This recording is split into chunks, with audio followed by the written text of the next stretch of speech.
This program is brought to you by UCKG.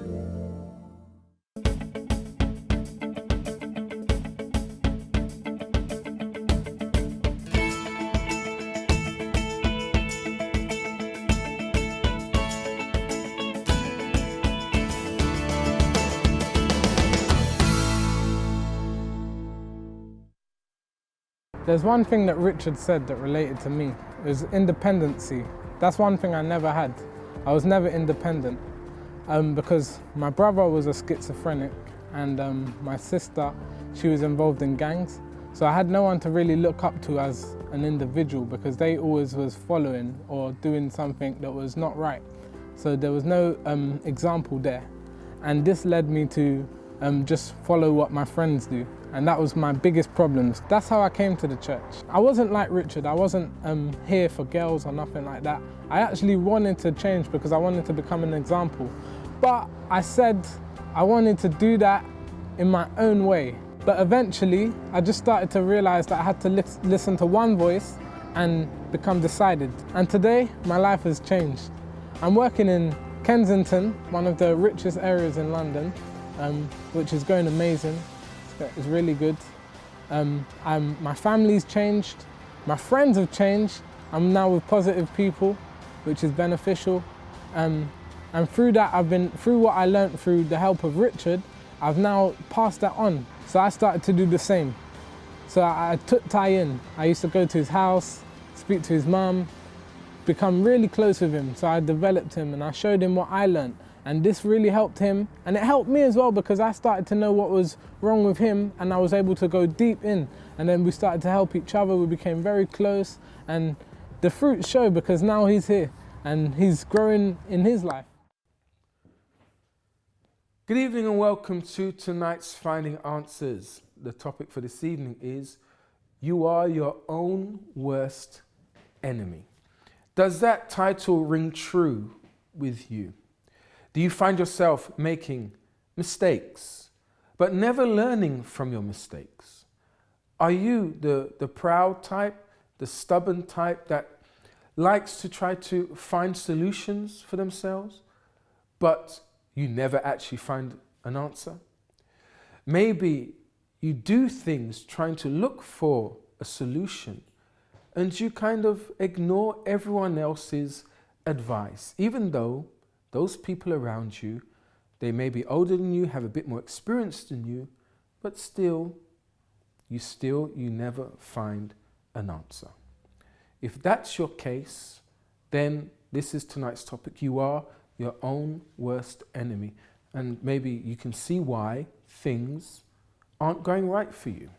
Let's have a look at tonight's video to explain more about this topic. Often people who are struggling in life are doing so because they are their own worst enemy. Maybe they are avoiding dealing with emotions. They procrastinate or take part in self-sabotage and therefore pit themselves against their own thoughts and impulses.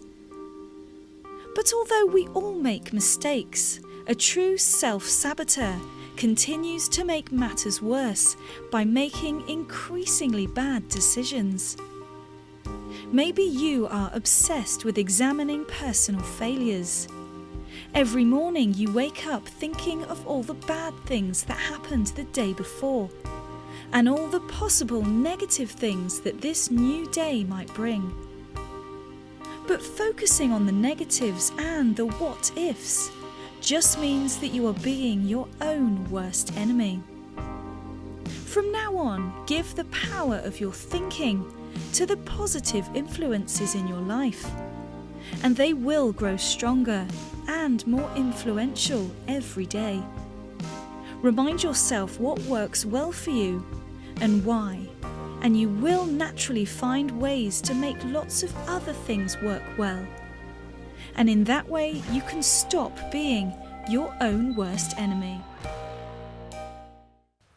Maybe you just watched the video and you can identify with certain things, but maybe you still say to yourself, that's not me.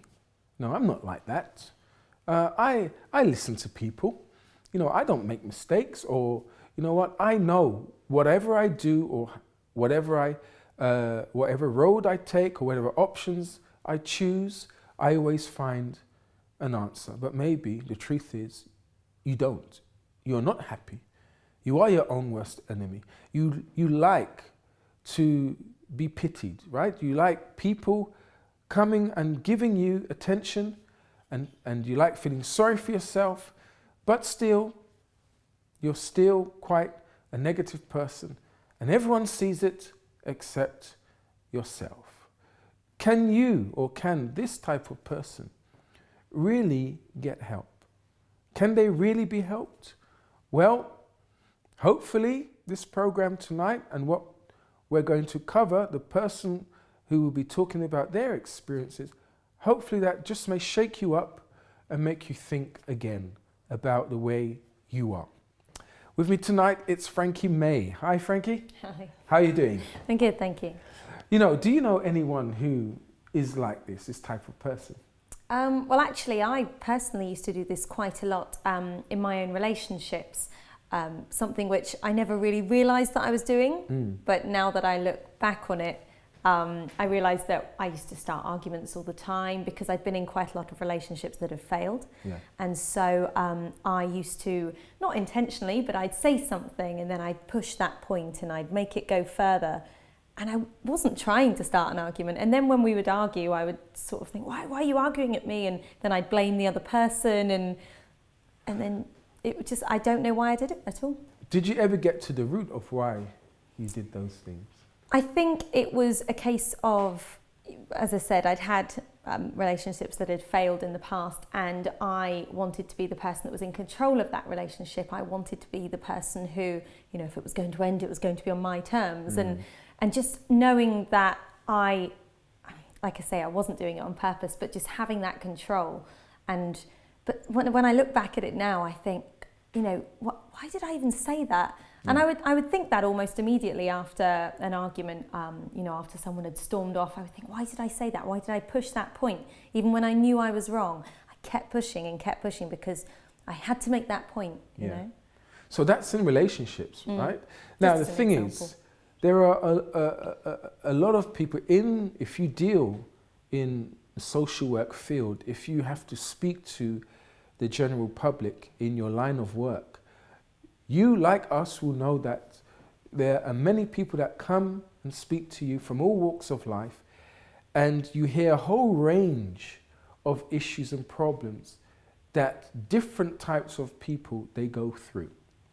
And I'm sure that you can identify, or you can come to a conclusion that you'll always find similarities, no matter where they're from, no matter their class, religion, race. You'll find the same types of things that occur in people's lives.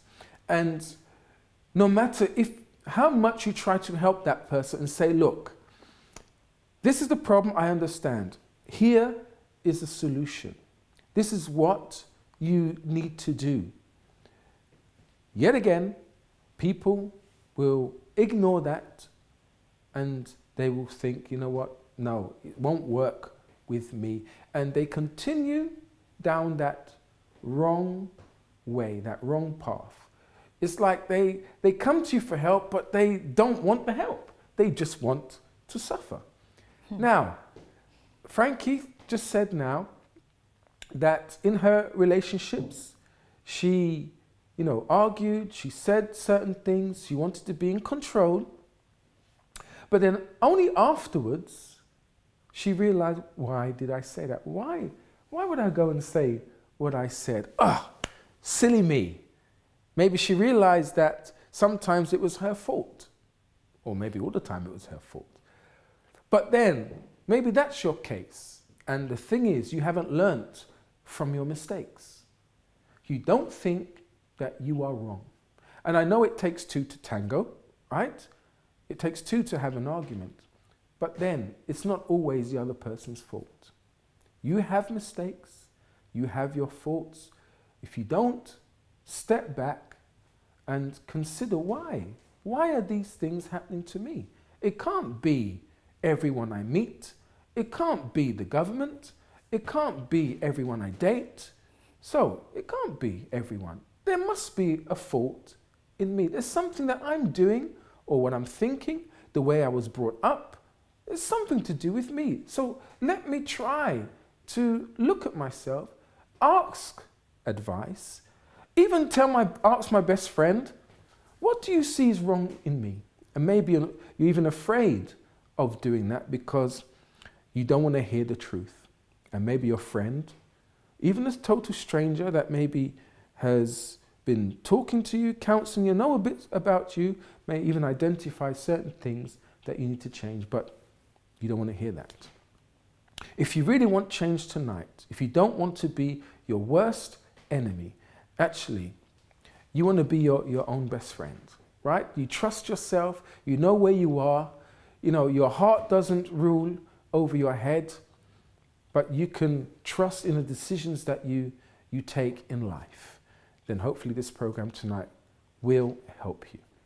Frankie May, we have a lot of contact details to give them out tonight. I don't know if you're up to speed with it. I think I am, just about. It's all easy, isn't it? We'll see how it goes. So as always, you can call us. Someone will be available to take your call and speak to you anytime. And the number to call is 02076 866 300. And you can also email us anytime at help@findinganswers.tv. We're also available on social media. You can tweet us at FindAnswersTV, and we're on Facebook, Instagram and YouTube as well if you just search for Finding Answers. Well done, there you have it. There's all the contact details. And if you want to contact us at any time, you are most welcome. The lines are open now. If you like to speak to someone, I have a few of my colleagues who are on hand to receive your call and to give you advice. If you are, you believe in the power of prayer and you would like a prayer, that person will also pray for you if you wish. If you say, I am my own worst enemy, I want to change, then stay tuned with us for the next 45, 50 minutes or so, because hopefully tonight's program is going to help you. We're going to go for a break now, and when we come back, we're going to meet our guest for this evening. His name is Oliver. We'll see you after this.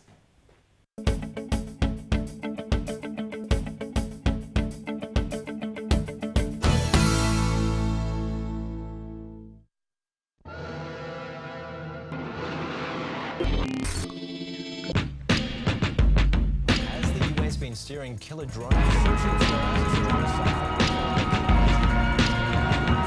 already. Venice's international arts Denmark, while the community has banned smoking. High in the sky, aircraft missiles won't reach Syria for several months. But it will send big fighter jets to the outside.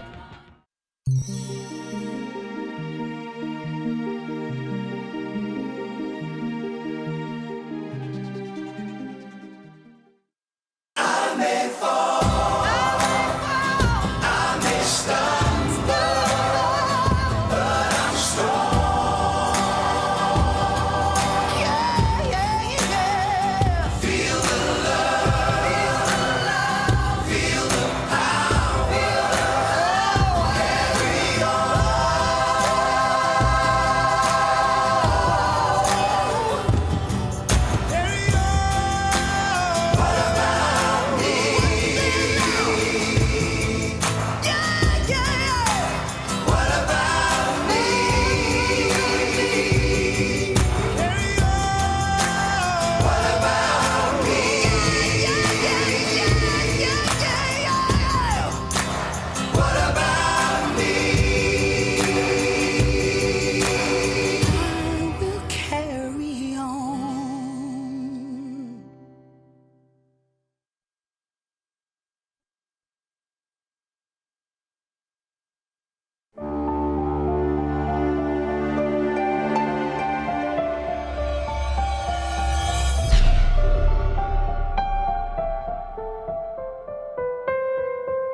Welcome back to Finding Answers. Tonight's topic is you are your own worst enemy.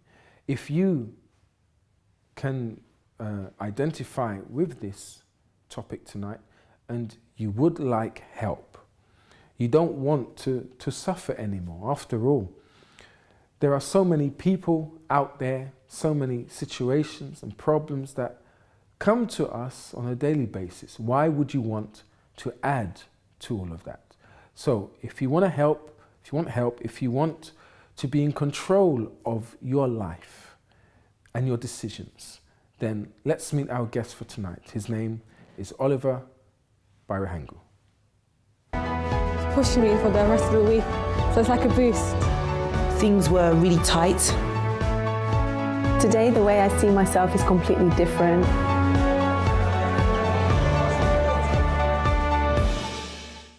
I just want to correct myself. It's Oliver Byaruhanga. Yes. Sorry about that. Hi, Oliver. Hi. How are you doing? I'm good, thank you. Now, you are a young man. You are today doing well for yourself. Yeah. But it wasn't always like that, right? No, not at all. Please tell us how did things start off with you? Well, it started from a very young age due to curiosity. I say curiosity because my first problem in life was my addiction to pornography. Right. It started when I would go downstairs and I couldn't sleep at night. I found it really difficult to sleep. Was there any reason for that? At first, it was just the fact that I just didn't want to go to sleep. I was just not tired. I was just a little child. I just didn't want to sleep. Obviously, the excitement of the day was still rushing through my blood. Until it got to a point where I used to start hearing voices at night and I started getting terrified of the dark. Really? Yeah. What would these voices say to you? Some people would say, this is called psychosis, people would say. Yeah. Right? Yeah. Psychosis.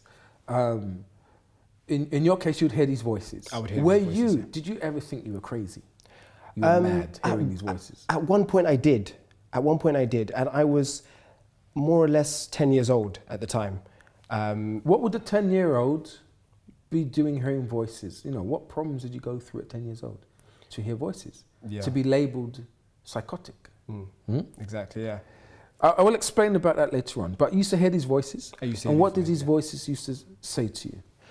It would normally be voices of suicide. So I would hear voices of, kill yourself, throw yourself off the bridge, or, just 10 years old? 10 years old. That's because you were mountain high in debt, right? You just had the second divorce. Your kids left you and didn't want anything to do with their father. No, not at all. Not so at all. Why would you want to kill yourself? To be quite honest, I have no idea. These voices would just tell me to do things that I would never do if I was in my right mind. And the funny thing is that every single time I do remember about it, I never used to take drugs, so why would I want to kill myself? And that was the scary thing about it. And I knew that wasn't normal at 10 years old. So I think, for a 10-year-old to hear these voices telling you, kill yourself, right? That had a big impression on a young mind. And did you ever think of actually try to do it at any stage? A few years down the line, I did try to, but I was too scared to die. Yeah. So I would hold the knife close to my stomach, ready to stab myself or just, do something to take my life. But I was too afraid to die. So that was the only thing that would stop me. Right. Yeah. So hearing the voices, that just came randomly. Yeah. How long did they last for? They lasted for about 3 or 4 years. Right. 3 or 4 years. And that wasn't the only thing that I was going through at that age. As I said, I was addicted to pornography, and I was really heavily addicted to pornography. So let's go back to that then. Yeah. As well, 10 years old. So was it something you stumbled across? Was it something you saw at school? Were you interested by friends? How did you know about it? It was a mixture of many different things. First of all, the first encounter that I had with pornography was, as I said, I couldn't sleep. So I went downstairs and I watched TV, and obviously flicking through the TV, the channels, at that time obviously isn't appropriate for any young child, as I stumbled across it. And it became a curiosity, and as they say, curiosity killed the cat. So as I wanted more of it, I sought for it from friends at school who had it on mobile devices. My father was heavily addicted to pornography himself, so he had his own secret stash in his room. I would go into his room and look at magazines, find DVDs, and I would watch them in secret. And that led to me going to school late many times because I was up all night watching it. I would be really, really self-centered, and I would not even care about how I would treat females. I would talk to them as if they were, rubbish. I saw them as just sex objects. I never respected them in any way, shape or form. And that destroyed, to be honest, it literally destroyed my relationship with my mum. How did it affect that relationship? I didn't want to be around her. I just didn't want to be around her. I didn't respect her. I thought as if every single pornographic model that I saw on TV, every other female was like that. They disgraced themselves in that way. So I didn't want to be near any female or respect any female who tried to assert authority over me. Really? So yeah, that's exactly how it was. Exactly how it was. All right, I'm trying to get my head around that, right? Because in the films, it's normally the men who exert the authority over the women. Yeah. But it was the opposite in your case. Yeah. Where do you think that came from? How did that come about? Why do you think that was? I just wanted to be my own person. I didn't want to, many people, they want to be different. And I was being different in my own way. They say that you have to express yourself in certain different, in certain ways at a certain age. And that's how I saw myself expressing myself. That was me showing who I was. And that's who I thought I was for many years. So I take it that decisions that you tried to take in life, things that you did, and people maybe saw what you did was wrong or tried to guide you in some way, you didn't want to hear about it. I did not want to hear it at all. Can you give some examples? I could give many examples. I'll give just the one. There was a time when I was about 16 years old when I was told by my mum, my dad, and even mentors at school that I was hanging around with the wrong crowd. Even some real friends of mine as well. I didn't want to listen. I thought I knew who these people were. They were really good friends of mine, so I thought. And they were leading me astray in reality. What did you guys used to get up to? We would be on the streets, robbing phones, taking Oyster cards, taking money. Anything that we could get our hands on, anything that was valuable that could be resold, we would steal from young kids as young as 13. And at this time I was 16. And at this time I was doing my GCSEs. And funny enough, the day that my head teacher actually pulled me aside and said, look, Oliver, you need to really analyze your circle of friends, because if you're not careful, this could be something that could really, really destroy your life. I did not want to hear a word he said, so I just walked out of the room. I walked out of the room and I went to meet the two so-called friends that he was warning me about. And on the same day, we actually got caught and got arrested for robbery. And it was horrible. I remember actually saying to one of the police officers, this is nothing like I see on TV. I actually please just send me home, please. I don't want to go to prison. I don't want to go to jail. I was panicking, but with my friends, I thought everything was fine. So I thought they would have my back. I thought that they would protect me in a way, because I saw them as my family. So in that moment, when I saw that I was vulnerable and they couldn't do anything about it, I knew that I was in the wrong circle of friends. Yeah. So, your parents, was it your parents, friends, or everyone, basically? So teachers? Parents, friends, teachers, mentors. Everyone said the same thing. Everyone said the same thing. Now, did you listen when you finally got out? When I finally got out, no. I still didn't listen, no. I was really stubborn. I was really, really stubborn, and I wasn't going to take any advice from anyone who had not walked in my shoes. I thought that I was living an individual life, that I had suffered a pain and lived a life that nobody had ever lived, so nobody could tell me anything. I was proud about the way I'd lived. So I wanted to face my own problems in my own way. And obviously that wasn't working, but I couldn't see that at the time. Yeah. I couldn't see it. You know, in society, we hear stories of people who are just like how Oliver was, right? It's that relationship, you think you know everything about relationships and your love life, but you still end up with the wrong person. That person, your parents tell you, your best friend tells you, look, he's gonna hurt you. They're just gonna use and abuse you. But you still go and still date that person. And down the line, you know what happens, right? You get hurt, you get abused, they treat you like rubbish and, you know, dump you. The thing is, because everyone sees how these types of men, even females are, they can see it a mile off, but you can't. And people warn you, do not date that person. Do not go out with that person. He has abused other women. Just look, he shouted at you.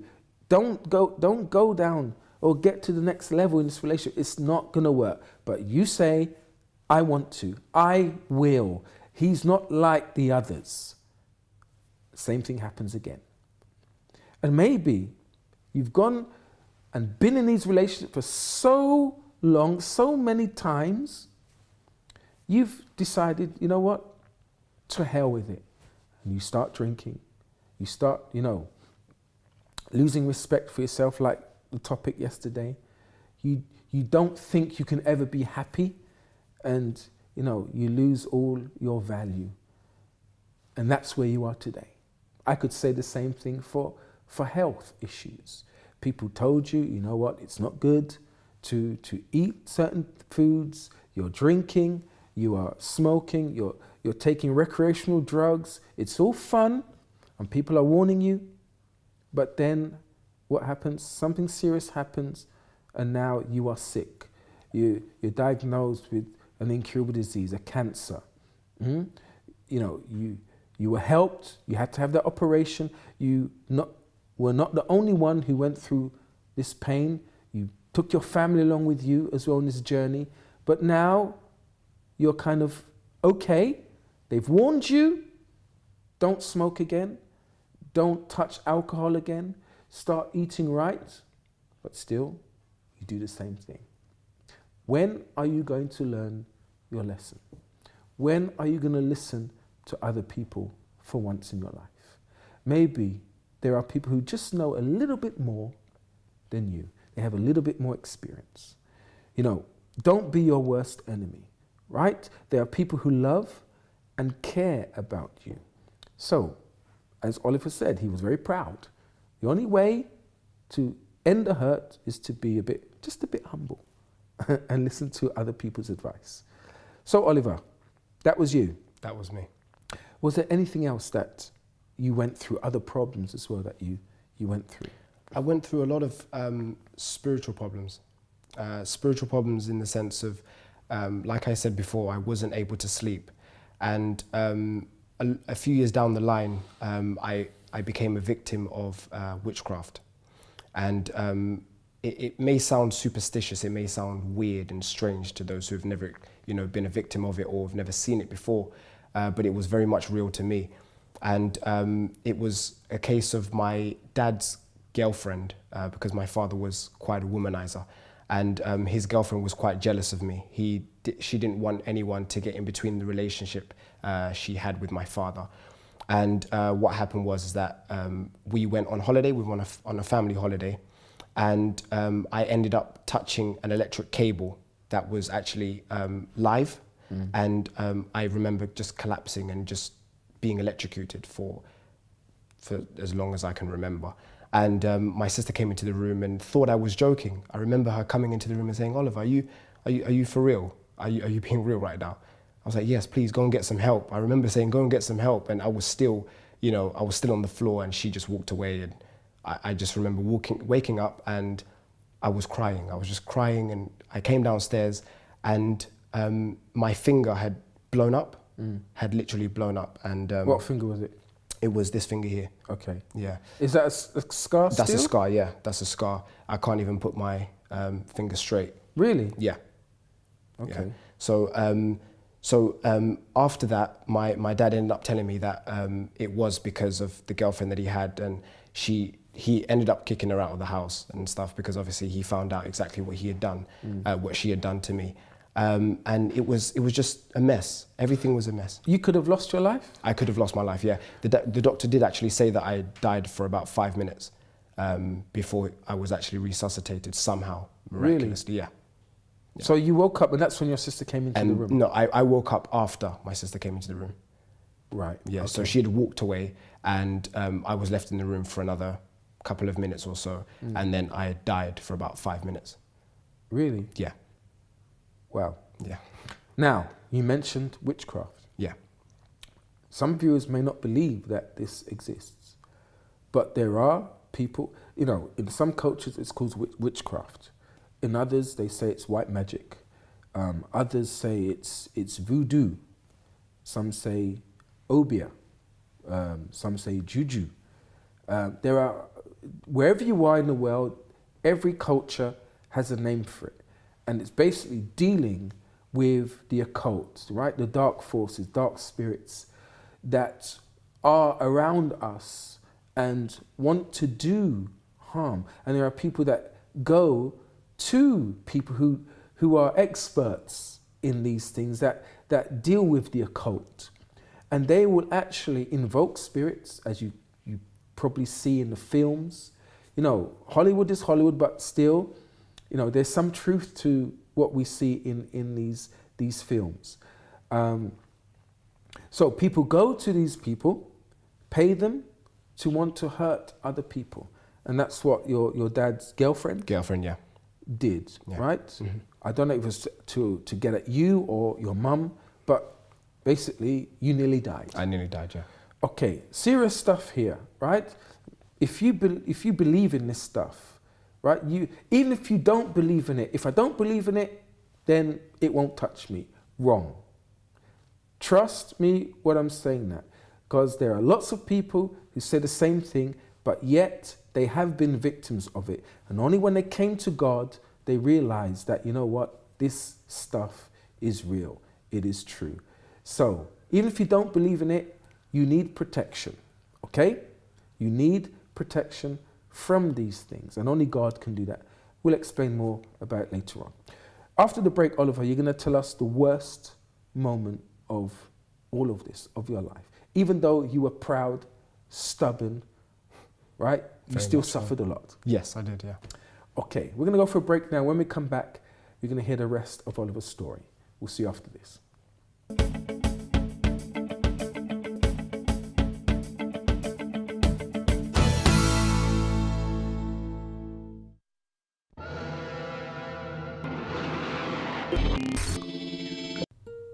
The pursuit of happiness.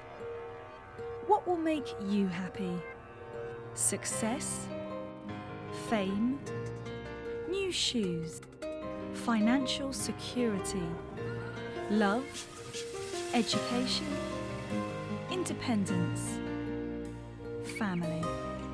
Sometimes in the pursuit of things we think will bring us happiness, sometimes we fail to see that we aren't happy, or we never find it. We live in a world of people. Rather than pursue things to make you happy, what if we all worked to make each other happy? Wouldn't we all be happier?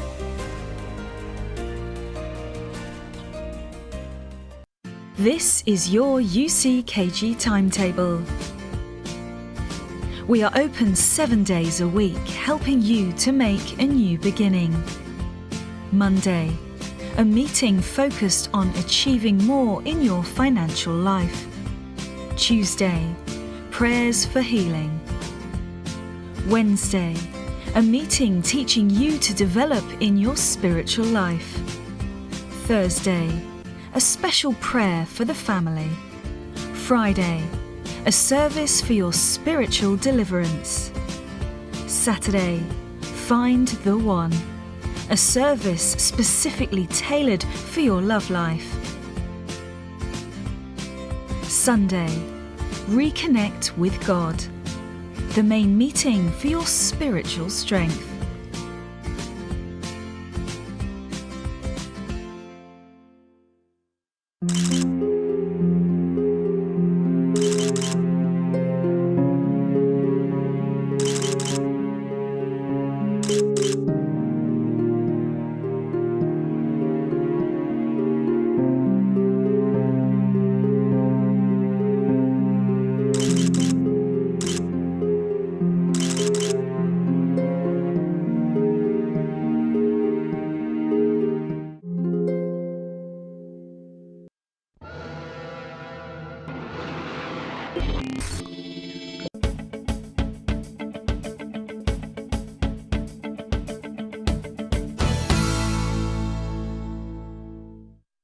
Good evening and welcome back to Finding Answers. Tonight our topic is your own worst enemy. So this evening we're talking about people who get in their own way, people who may self-sabotage, people who procrastinate a lot. And we've just been talking to our guest Oliver about his experience. But before we go back to him, let's see what the members of the public had to say. We're out in the streets of London finding out. Definitely depression is probably number one. They're arguing and they're talking negatively about each other. What is more valuable than another? And so you can have as many friends and families as you want. It just depends. Is a common regret, like, oh, like I should have like asked that person out, or like.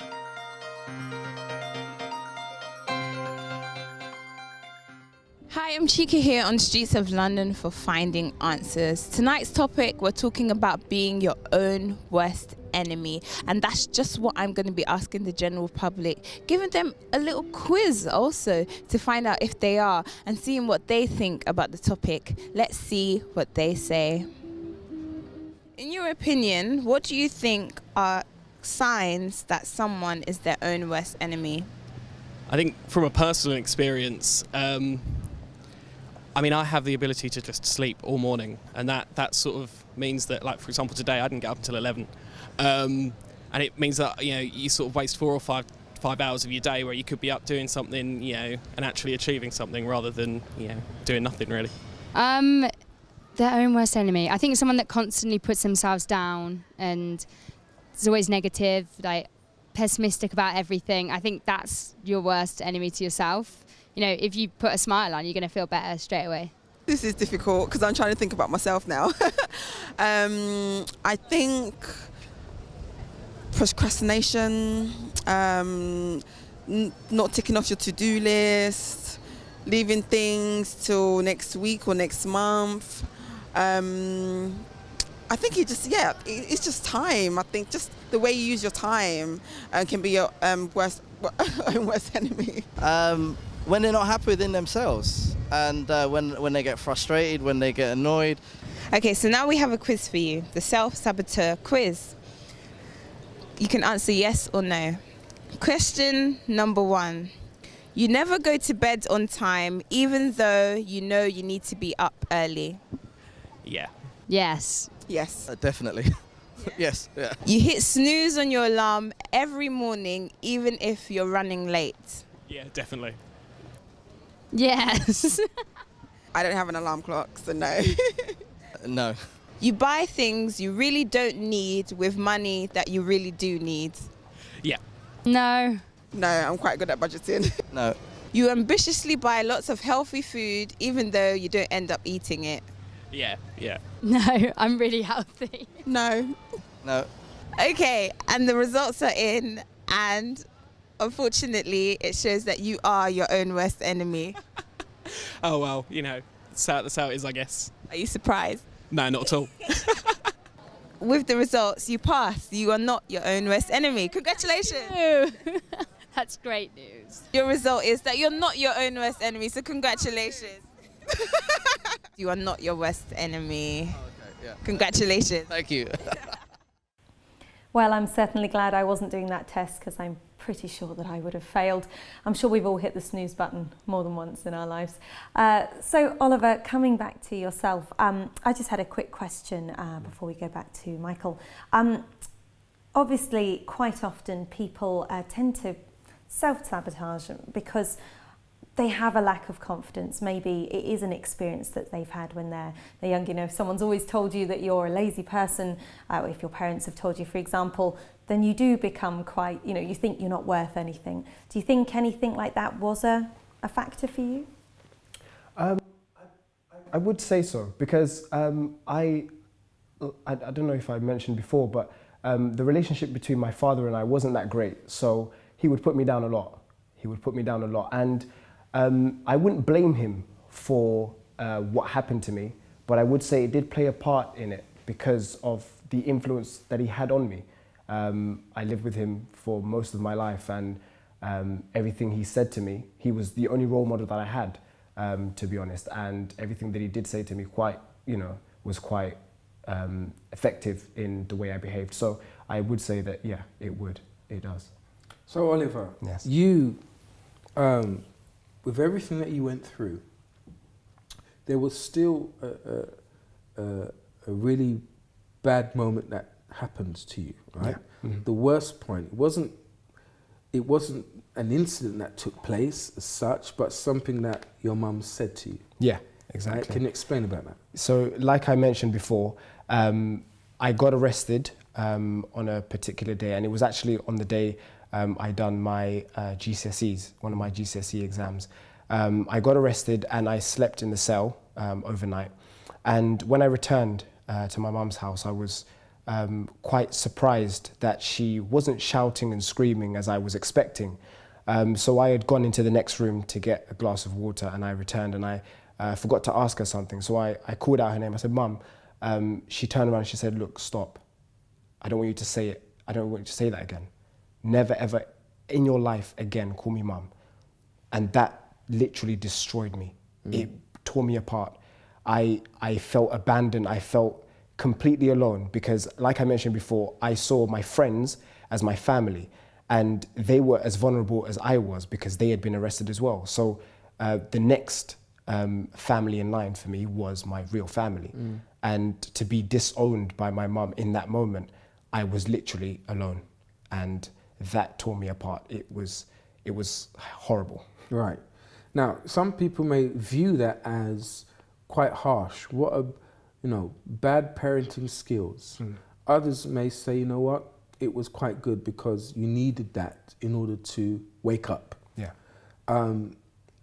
Maybe, I don't know, was it your wake-up call, or did you kind of have that hate towards your mum? It was a bit of a wake-up call because I'd never known my mum to be the type of person that would be harsh with me. She was always the soft type. She was always, as mothers always are, they're always the soft type towards their sons.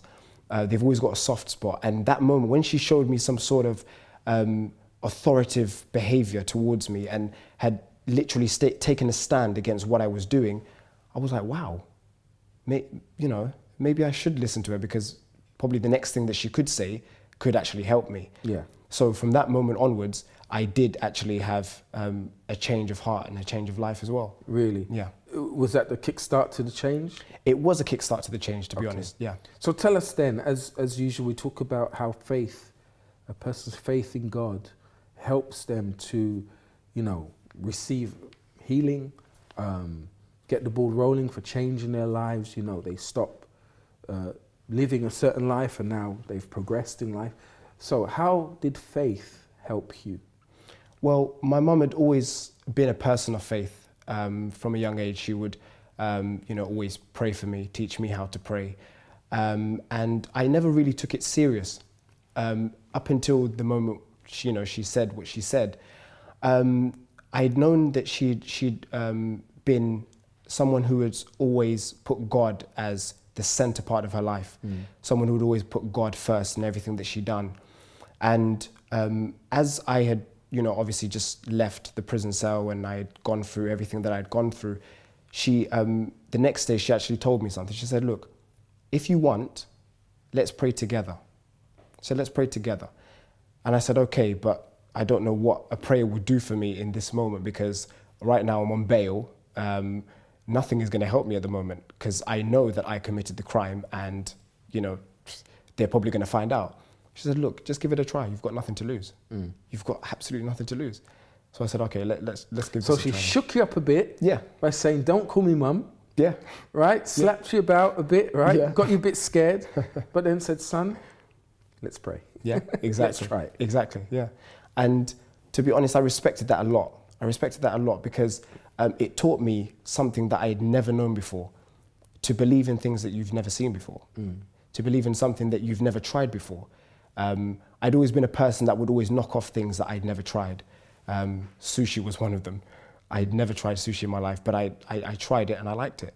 So with this case, I decided, you know what, let me just give it a try. I've got nothing to lose. Right. So I gave it a try and I actually felt better. Right. After I made a prayer, I actually felt better. I felt so much lighter, as if there was hope for the situation to be erased or for there to be a new turnover for my life. So I was like, wow, Mum, I think this worked. So from that moment onwards, I decided that I was going to start taking faith seriously. Yeah. Yeah. So you saw a sign, right? Yeah, I saw a What sign. actually happened when you did pray? What was the result of the court case and things like that? Well, the court case actually, to be honest, got completely erased. The police forgot about it. I didn't have to, go back to the police station to sign off for bail. Have they still anymore. forgot? Are they going to be after you at any time? Come knock on your door? They've still forgotten. And from that moment onwards, things just started progressing in my life. I finally got my first job, which I never thought I would ever get. I started working in Emirates and Wembley Stadium. And it was really, really something small. I was earning my own money, which was great. I started my football career at the time, and everything was really, really progressing until I realized that there were certain issues that I had to solve within myself.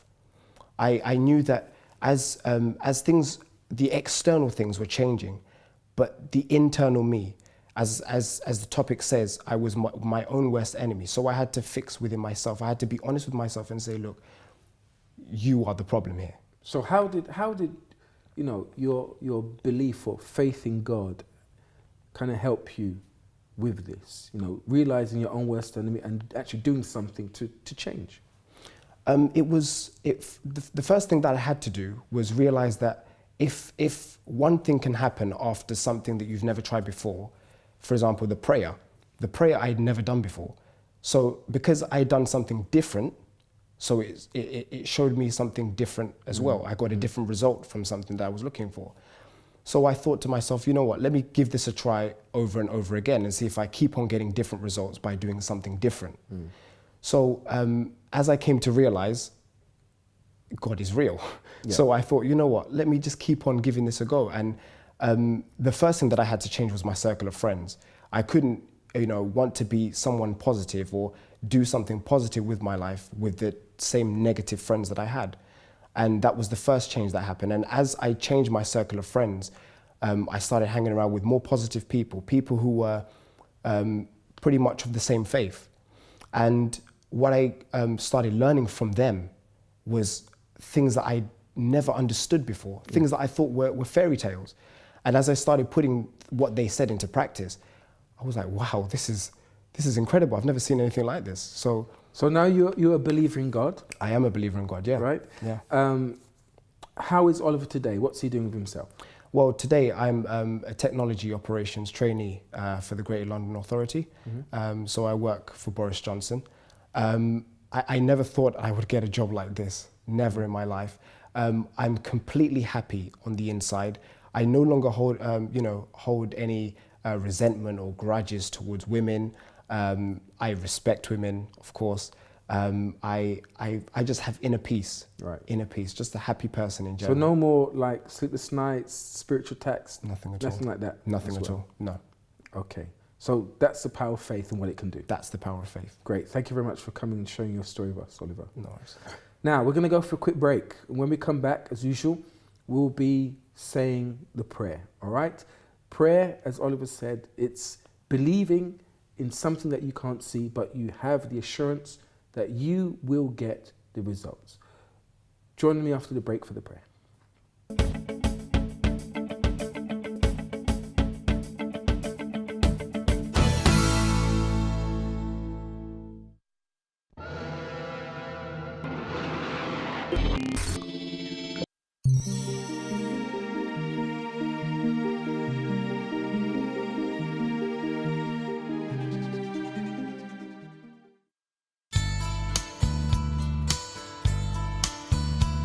At Christian Books Plus, we offer a range of Christian books, Bibles, gifts, DVDs, and so much more. Our headquarters is situated in Finsbury Park, North London, and we have a few other stores located across London and around the UK.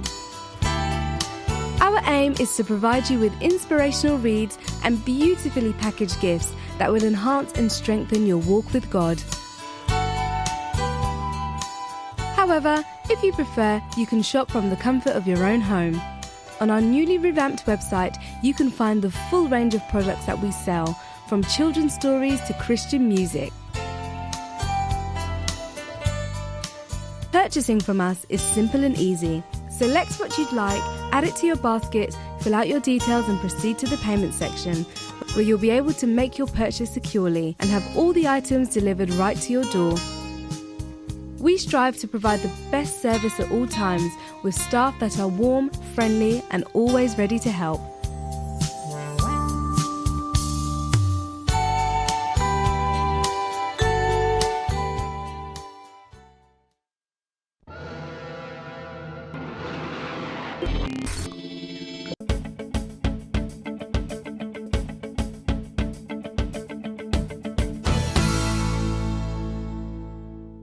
Welcome back to Finding Answers. Now, before we go for the prayer, Oliver did say something. He mentioned something about faith. If you don't try something new, then you can't expect a new result. You can't expect anything different. So maybe you have been that proud, stubborn person, and you've gone down the same route, expecting something new to take place. But nothing ever does. Well, have you tried prayer? Have you tried praying to God? Remember, Oliver didn't believe. He didn't try it until his mum invited him to pray together. But then he saw a result. If you want to try prayer, and I know you might be embarrassed, you might not know what to say, but then remember, God understands us. He knows how you're feeling right now. So it's not a show. You don't have to put on an act. You just be sincere now. So if you want to join us for the prayer, then you are most welcome to. All right? You don't need to say much or know much. You just need to be, willing to want the help. Let's go for the prayer. Prepare now for the moment of prayer. If you would like us to make a prayer and include you in the Finding Answers prayer book, send your name and prayer request to help@findinganswers.tv. My God, I know that you are a God who doesn't punish, and you never have punished anyone. But this person who has made wrong decisions and choices in their lives, and now they are where they are in their life. It's like they have punished themselves. So why would you want to add to that? Actually, you are there to help this person. You are there to help this person start again. So you don't judge anyone. Actually, you want this person to come to you. As long as they are sincere about wanting help, then whoever else has failed them, if they have been proud or stubborn, they have been their own worst enemy, like Oliver. So I pray, my God, that you will help them. Help them, my Father, to first forgive themselves for what they've done. Help this person to humble themselves and realize that they have been their own worst enemy, that they have been proud, they have been stuck in their ways. And only by trying something new will they see something different. No matter their situation, no matter the problem they're going through, I pray in the name of Jesus Christ that you will be with this person now and you will help them. If they are going through a hard moment now in their family, a hard moment in their relationships, a hard moment in their finances, in their health, so Lord, come and help this person. In the name of the Lord Jesus Christ. My friend, don't let anyone or anything stop you now from inviting God into your life. Receive him now, because he wants to meet you tonight in your room where you are now to help you. In the name of Jesus Christ, I present this water to you, my God, and may you bless it. And as they will drink it, Father, help this person to recognize their faults and to start again with you. In Jesus' name.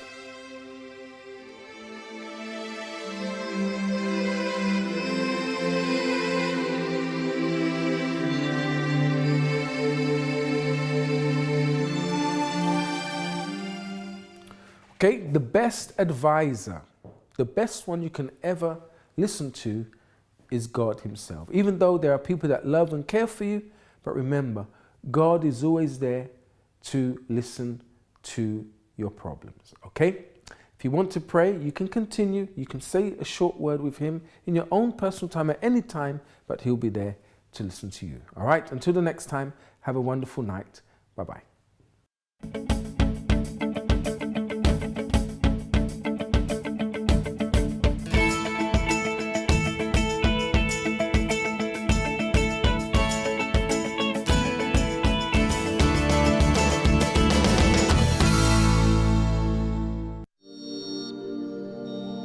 This program is brought to you by UCKG.